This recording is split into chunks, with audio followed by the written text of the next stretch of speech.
दो तरह से अपना राज्य चलाता है। एक है विजिबल फोर्स और दूसरा है इनविजिबल फोर्स। कभी सोचा था, मैं वचन के साथ बात करूंगा, कभी सोचा था एक ऐसी ताकत है जो पृथ्वी पे नहीं है और उसको कहते हैं इनविजिबल, अदृश्य। दूसरी उसकी ताकत है जो मैंने पहले में रखा है विजिबल, आप देख सकते हैं, और वो है दो अनमोल जीवन में से एक।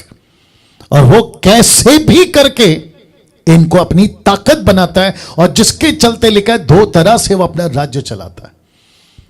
अब ऐसा प्रचार मैंने इसलिए पहले कह दिया, आप जिसको सुन रहे हैं ना वो डैनियल राज है।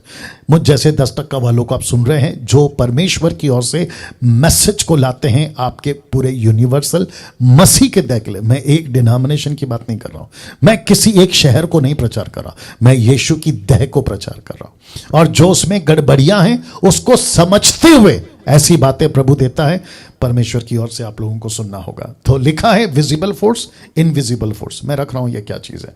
ये फोटो देख लीजिए, ये फोटो देख लीजिए और आपको हाथ से पता चल गया होगा कि और ये प्लैनेट है, पृथ्वी, अर्थ। वचन क्या कहता है देखो, लिखा है पहला यूहन्ना 5:19, लिखा है सारा संसार उस दुष्ट के वश में पड़ा हुआ है। टोटल पृथ्वी अभी भी, तभी भी से और अभी भी इस दुष्ट के वश में पड़ा हुआ। मतलब इसको जो कंट्रोल कर रहा है ना वो लूसीफर है, ये वचन कहता है। और यह प्रकाशन यूहन्ना को प्रभु ने दिया और कहता है लिख कलीसिया को, लिख लोगों को। और पवित्र आत्मा को पता था कि बाइबल 66 बुक की बाइबल, जिसमें से पहला यूहन्ना, ये जो लेखक है, ये जब लिखेगा, जिसको मैं तब बताऊंगा, पहली सदी की बात है, ये 21वीं सदी की मसीहत के लिए काम आएगी। और उनको पता चलेगा कि जिसको ये दुनिया कहते हैं इसका आत्मिक दुश्मन, शत्रु सैतान है और ये उसके वश में है। आपको और मुझे लगता है दुनिया चल रही है, 3 4 5 6 7 धर्म का ईश्वर है, वो चला रहा है, लेकिन फिर कहता हूं यह शरीर का दिमाग नहीं काम कर पाएगा। इसको समझने के लिए आत्मिक होना जरूरी है, आत्मिक होना जरूरी है। यह हुआ एक रेफरेंस। ये लीजिए दूसरा रेफरेंस रख रहा हूं, बहुत ध्यान से सुनिएगा। इफिसियों की किताब उसका 6वां अध्याय है, वचन 12। देखो क्या लिखा है, लिखा है क्योंकि हमारा यह मल युद्ध, बैटल, युद्ध लहू और मांस से नहीं है, मतलब मनुष्यों से नहीं है, यह बताना चाह रहा है। दूसरा, परंतु प्रधानों से और अधिकारियों से और इस संसार के अंधकार के हाकिमों से, उस दुष्टता की आत्मिक सेनाओं से है जो आकाश में है, जो आकाश में है। तो इसका मतलब है कि जब मैंने कहा, माफी चाहता हूं, जब मैंने कहा ये वाला फोटो, ये वाला विजिबल और अनविजिबल, तो इसका मतलब है कि पृथ्वी पे उसकी फोर्सेस हैं, मध्य आकाश में उसकी फोर्सेस हैं और जिसके ऊपर वो अपना राज्य चलाता है। और उसका पिलर क्या है आपको बता चुका हूं, ये है उसका पिलर। और जिसके चलते ये स्ट्रॉन्ग होल्ड्स हैं इसके, जिसके चलते उसने अपना गढ़ बना के रखा है। और उसको सपोर्ट कौन कर रहे हैं, वो दो अनमोल लोग। और मैं आपको बताऊंगा कि कैसे वो अनमोल जीवन इनके चुंगल से बाहर निकलकर सच्चे परमेश्वर के पास में आ सकता है। जी हां, तो वापस आ रहा हूं, विजिबल फोर्स, इनविजिबल फोर्स, दिखने वाला शत्रु या नहीं दिखने वाला शत्रु, या तो जिसके चलते रेफरेंस आपको दे चुका हूं और यह भी बता चुका हूं कि उस दुष्टता की आत्मिक सेनाओं से जो आकाश में है। अब आप सोच के देखिए बाइबल के अंदर यह वचन क्यों, अगर इसका महत्व नहीं है ना, कुछ लोगों का दिमाग अलग चलता है, वो बात अलग है कि पास्टर डैनियल ब्लेसिंग की बात करो, आशीष की बात करो, उन्नति की बात करो, ठीक है ना, करता हूं मैं, वो तो आप लोग मेरे वीडियो पे देखते होंगे। लेकिन इस हिस्से को क्या करें, इस हिस्से को क्या करें। अभी एक जो दौर चल रहा है ना पूरे दुनिया के अंदर, सैनिटाइज सैनिटाइज सैनिटाइज, पहले कहां था सैनिटाइज, लेकिन लोगों ने कदर नहीं किया। उनको कहते थे डॉक्टर हाथ धो के आप लोग खाना खाएं, लेकिन इसकी वैल्यू कब बढ़ी, जब मुसीबत आई। सोशल डिस्टेंस की वैल्यू कब बढ़ी, जब मुसीबत आई। आप अपने आप को संभाल के रखो, इम्यूनिटी बढ़ाओ, ऐसी ऐसी खुराक खाओ। ये कब पता चला? जब आपको पता चला हो एक वायरस है जिसको कहते हैं कोविड-19, कोरोना वायरस। वैसे ही अब परमेश्वर आत्मिक दुनिया में मसीहत को और अपनी दया को मुझ जैसे प्रचारकों के द्वारा यह बता रहा है कि एक है शत्रु, वायरस की तरह फैल रहा है, और जिससे हमारी लड़ाई है, जिससे हमें लड़ना है, जिससे खुद को बचाना है, दूसरों को बचाना है। तो इन वचनों को इग्नोर कैसे कर सकते हैं? नजरअंदाज नहीं कर सकते ना। तो आप लोगों के लिए और ऐसे लोगों के लिए जिनका दिमाग अलग चलता है, पौलुस, पतरस, यीशु जी की बातें रख रहा हूं। तो सबसे पहले पौलुस क्या कहता है, देखो वो कहता है 2 कुरिन्थियों 2:11 में, आइए ध्यान से देखते हैं, कि शैतान का हम पर लिखा है दाव ना चले, क्योंकि हम उसकी युक्तियों से, इंग्लिश में ब्रैकेट में मैंने डाल दिया डिवाइसेस। आप समझते हैं ना डिवाइसेस का मतलब क्या होता है? जी हां, जब एक डिवाइस काम नहीं करता तो दूसरा डिवाइस लाओ, ताकि कैसे कैसे भी करके आपका कंप्यूटर, आपका लैपटॉप, कोई ना कोई मिशन का काम आपका किया जाए, जिसके चलते वो कहता है डिवाइसेस, युक्तियां। ये पौलुस को प्रकाशन मिली। और आप सभी जानते हैं कि पौलुस तो आत्मिक दुनिया में भी और अंधकार की दुनिया में दोनों के बातों को उजागर करता था उन दिनों में। लिखा है अनजान नहीं है। तो वापस से पढ़ देता हूं कि शैतान का हम पर दाव ना चले, क्योंकि हम उसकी युक्तियों से, डिवाइसेस से अनजान नहीं है। ऐसा क्यों? देखो मैं आपको बताता हूं। एक तरफ पौलुस चंगाई दे रहा है, एक तरफ पौलुस बपतिस्मा की बात टीचिंग दे रहा है, एक तरफ पौलुस समाचार सुना रहा है, एक तरफ कलीसियाओं की स्थापना हो रही है, एक तरफ लोगों का अच्छा हो रहा है, एक तरफ लोगों को चंगाई मिल रही है, सब कुछ हो रहा है। लेकिन दूसरी तरफ वो ये बातें कर रहा है। वो कहता है कि शैतान का हम पर दाव ना चले, क्योंकि हम उसकी युक्तियों से अनजान नहीं। ऐसा क्यों? क्योंकि तब भी, अब भी ये बातें चल रही है। वॉइस चेक कर लेना।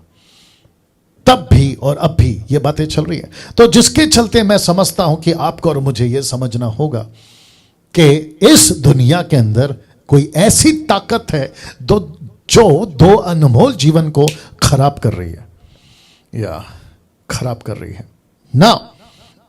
पौलुस के पहले पतरस एक प्रभु का दास, आप सभी जानते हैं, उस व्यक्ति ने पहला पतरस 5:8 में क्या कहा? देखो लिखा है सचेत हो। सचेत हो का मतलब क्या है ना? चौकन्ना रहो, बी अलर्ट, सचेत हो, जागते रहो आत्मा में, क्योंकि तुम्हारा विरोधी शैतान गरजने वाले सिंह की नाई इस खोज में रहता है। क्या करने के लिए? बहुत बड़ा लिखा हूं, लिखा है कि किसको फाड़ खाए, किसको निकल जाए, ओरिजिनल ट्रांसलेशन, किसको खत्म कर दे। यह पतरस को मिला प्रकाशन। पतरस कौन है? पतरस वो व्यक्ति जिसको पृथ्वी और आकाश यानी स्वर्ग में कुंजी दी गई थी, खोलो बांधो। आत्मिक बातें या फिर अंधकार की ताकतों से लड़ने की कुंजी यीशु ने इस व्यक्ति को दी, जिसका नाम है पतरस। तो उसके अनुभव से, जितनी भी साल उसने सेवा करी, उसके एक्सपीरियंस से वो ये बातें कहता है कि एक शत्रु है। देखो ना, विरोधी, एनिमी, हम सब का, डैनियल राज का, मुझ जैसे 10% प्रचारकों का, और जो प्रभु के पीछे चलते हैं, इस दुनिया का भी एक शत्रु है, एक विरोधी है, एनिमी है। उसका नाम है शैतान, सैटन। अब आप सोच के देखिए उसका काम क्या है। लिखा है ताक में रहता है। आप समझते ताक में रहता है? मुंबई घूमता है, महाराष्ट्र घूमता है, आपका पंजाब घूमता है, अफ्रीका, अमेरिका, दुनिया घूमता है, और ऐसा वेट करता रहता है कौन मिलेगा फाड़ दूंगा, कौन मिलेगा फाड़ दूंगा, किसको मैं पकड़ के खत्म कर दूं, 4 पिलर बना दूं अपने राज्य का। एक है व्यभिचार, दूसरा है मूर्ति पूजा, तीसरा है लालच, और चौथा है नशा। मैं इसको अपना पिलर बना दूंगा। ये खूबसूरत अनमोल जीवन जिसको मसीह ने बचा लिया, जिसको मसीह ने बचाया है, उसको मैं कैसे अपने राज्य के लिए पिलर बनाकर यूज करूं, ऐसा वो वेट करता है। क्या इसको इग्नोर कर सकते हैं? क्या ये वचनों को नजरअंदाज कर सकते हैं? जितने भी भारत के सेवक हैं, pastors, bishop, apostle, profit, evangelist, Bible teachers, national, international, क्या ये वचन को नजरअंदाज कर सकते हैं? नहीं कर सकते। अगर नजरअंदाज करना है तो ये प्रभु डालेगा क्यों? तो पवित्र आत्मा मुझ जैसों के द्वारा आज आप सभी को बता रहा है, जितने भी 1400 के ऊपर लोग अभी लाइव देख रहे हैं, मैं उन सभी को कहना चाहता हूं कि इस वचन को नजरअंदाज नहीं कर सकते। लिखा है तुमको वो फाड़ खाएगा। इसका मतलब क्या है पता है? दूसरा एंगल ये भी दे सकते हैं कि ऐसा हुआ था, कहीं घटना घटी थी कि अच्छा खासा सेवक प्रभु के साथ चल रहा था, लेकिन शैतान ने उसको टोटल संसारिक बना दिया। यह उसका मतलब है। एक प्रभु का प्रचारक अच्छा खासा चल रहा था, उसको व्यभिचारी बना दिया, इसलिए लिखा फाड़ खाया। मूर्ति पूजक बना दिया, इसलिए लिखा फाड़ खाएगा। लालची बना दिया, नशा वाला बना दिया, इसलिए लिखा फाड़ खाएगा। और यह सिलसिला आज भी है, ऑफ कोर्स यह आज भी हो रहा है। ऑफ कोर्स आपने कितना सुना है बताइए? एक प्रभु का दास है शहर में, आपने सुना होगा ना, आपको भी पता चला होगा ना, आपके कानों तक ये आवाज आई होगी कि यार एक अच्छा प्रभु का दास था, अचानक से शराब पीने लगा, शैतान ने फाड़ खा लिया। अरे अच्छा खासा था, व्यभिचारी बन गया, अरे शैतान ने फाड़ खाया। अरे अच्छा खासा था, लालची बन गया पैसे का, पैसे को चोरी करते हुए पकड़ा गया, फाड़ खाया। क्या कहते हैं, नशा का जीवन जीने लगा, ड्रग्स। विदेशों में कितने लोग ये काम करने लगे, माय गुडनेस। अब आप सोच के देखिए, आप सभी जानते हैं, मैं नाम नहीं लूंगा, आप सभी जानते हैं कि गॉड चैनल पता होगा आप लोगों को, उसका जो पहला डायरेक्टर था लंबे बाल वाला, और उसकी पत्नी के साथ आता था। कभी आपने सोचने की या पता लगाने की कोशिश करी आजकल वो कहां पर है, या और उनके बीच में क्या हुआ, या ये सारी बातें लिखा है, फाड़ खाया। ऐसे कितने प्रभु के बड़े बड़े दास हैं, लालची हो गए। लालची मतलब पैसे के लालची, नशा करने लगे, दारू पीते हुए पकड़े गए, उनके गाड़ियों में, उनके घरों में रम की बोतल, विस्की की बोतल पकड़ी गए, एक्स्ट्रा मैरिटल में पकड़े गए, व्हाट्सएप पे उल्टे सीधे फोटो के साथ पकड़े गए, न जाने क्या क्या, फाड़ खाया। तो ऐसा प्रचार मसीह के देह के लिए, यूनिवर्सल कलीसिया के लिए परमेश्वर का आत्मा आज मुझसे और आपसे बात कर रहा है। तो मैं आपके बीच में फिर कहता हूं, क्या ये वचन को नजरअंदाज करें? नहीं कर सकते, नहीं कर सकते। आपको और मुझको समझना होगा कि इन बातों को हम नजरअंदाज नहीं कर सकते। यीशु ने अपनी कलीसिया को, 7 कलीसिया को क्या कहा, देखिए। यह पहला चित्र देख लीजिए और ठीक बगल में वचन डाल दिया मैंने, या प्रकाशित वाक्य 2 अध्याय वचन 10, रेवलेशन चैप्टर 2 वर्स 10 लिखा है, देखो शैतान। यीशु कहता है कलीसिया को देखो, इसका मतलब आत्मिक आंखों से देखना होगा। लिखता है कि शैतान तुम में से कितनों को जेल खाने में डालने पर है, जेल खाने में डालने पर है। इसका मतलब कौन सा जेल? नॉट फिजिकल, नॉट आपका शहर का, आत्मिक बंधन, आत्मिक जेल।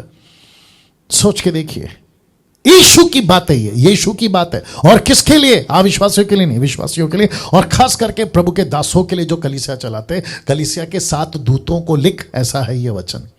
जो चर्च के एल्डर्स हैं, जो चर्च के सो कॉल्ड प्रभु के बड़े बड़े नाम वाले दास हैं देश और विदेश में, उनको कहता है कि देखो तुमको ये देखो ना, तुमको जेल खाने में डालने पर है। क्या इसको इग्नोर कर सकते? नहीं कर सकते सर, नहीं कर सकते, क्योंकि ये किसी मनुष्य की बातें नहीं है, ये यीशु की बातें हैं, और यीशु की बातों को इग्नोर नहीं कर सकते। जितने भी 1500 के ऊपर अभी लाइव है, मैं रिक्वेस्ट करता हूं आखिर तक बने रहना, क्योंकि ऐसा प्रचार आपको लूसीफर सुनने नहीं देगा। मेरे शत्रु हैं तो भी सुनो, मेरे मित्र हैं तो भी सुनो, क्योंकि आजकल सब तरह के लोग आ रहे हैं, वो बात अलग है। मैं रिक्वेस्ट करता हूं वॉच पार्टी शेयर करना जारी रखिए, क्योंकि ये मसीह और अविश्वासी दोनों के लिए आज का मेरा टॉपिक। तो यीशु का ये चेतावनी वाला शब्द है ना। मैं चाहता हूं कि आपको, जब यीशु पृथ्वी पर जीवित थे अपने 12 चेलों के साथ में, जब वो सेविकाई कर रहे थे, तो यूहन्ना के 4वें अध्याय में, माफ करें 14वें अध्याय में, जॉन चैप्टर 14 में, वो ऊपर के कोठरी पे चढ़े जहां पे प्रभु भोज उन्होंने किया था, वो नीचे उतरे 18वें अध्याय में। तो 14, 15, 16, 17, ये कुछ 4-5 चैप्टर्स यीशु ने एक ऐसी प्रार्थना की अपने पिता परमेश्वर से, यूहन्ना 17-15 में रिकॉर्ड हो गया। जॉन 17-15 लिखता है, यीशु कहता है मैं, यानी कि यीशु खुद कहता है कि मैं ये विनती नहीं करता कि तूने जगत से उठा ले, मतलब उनका रैप्चर कर दे। नहीं, मैं ये नहीं कहता, क्योंकि काम कौन करेगा? आगे का मिशन कौन चलाएगा? परंतु ये या यह कि तू उन्हें उस दुष्ट से बचाए रख। ऐसा क्यों? क्योंकि जीसस ने भविष्य को देख लिया, क्योंकि वो परमेश्वर है। यीशु ने 21वीं सदी, अभी जो मुंबई, महाराष्ट्र, भारत, अफ्रीका, अमेरिका चल रहा है ना, उसको तब देख लिया था। तो यीशु कहता है उस दुष्ट से बचा के रख। कैसे बचाएं प्रभु? कैसे काम करें प्रभु? तो प्रभु कहता है कि डैनियल राज्य से 10% प्रचारक जब यीशु की, मसीह की कलीसिया के लिए प्रचार करेंगे तो उसके चलते दुष्ट से बचेंगे। नंबर 1, उनको एजुकेट करना होगा। नंबर 2, नंबर 3, उनको आत्मिक मजबूती बनाना होगा या आत्मिक मजबूती देना होगा। दुष्ट से बचा के रख। मेरा प्रश्न फिर आएगा, क्या इनको इग्नोर करें? कर सकते हैं? नहीं कर सकते। तो मैं रिक्वेस्ट करता हूं, जब आप ऐसी कोई वचन पढ़ते हैं, फोकस करो, आपका टोटल फोकस उस पर डालो। प्रभु योना 15, 17, 15, 17, 15, दुष्ट से बचा के रखना मतलब क्या है? इसके पीछे की पूरी बैकग्राउंड क्या है? आपको पवित्र आत्मा मदद करेगा। क्योंकि यहां यीशु ने भविष्य देख लिया था, यहां यीशु ने आने वाला दिन देख लिया था, और यीशु को पता था कि पतरस के साथ क्या होगा, पौलुस आएगा तो उसके साथ क्या होगा, उसके बाद की कलीसिया के साथ क्या होगा, 21वीं सदी में मुझ जैसे 10% के साथ क्या होगा। इन सब को यीशु ने देख लिया था, और यीशु ने प्रार्थना करी कि दुष्ट से बचा, दुष्ट से बचा। मैं यही प्रार्थना करता हूं अभी भी यीशु के साथ में। मैं यही कहूंगा कि प्रभु, जो सही लोग हैं, 10% जो सही लोग हैं, उनको बचा के रख, उनको बचा के रख।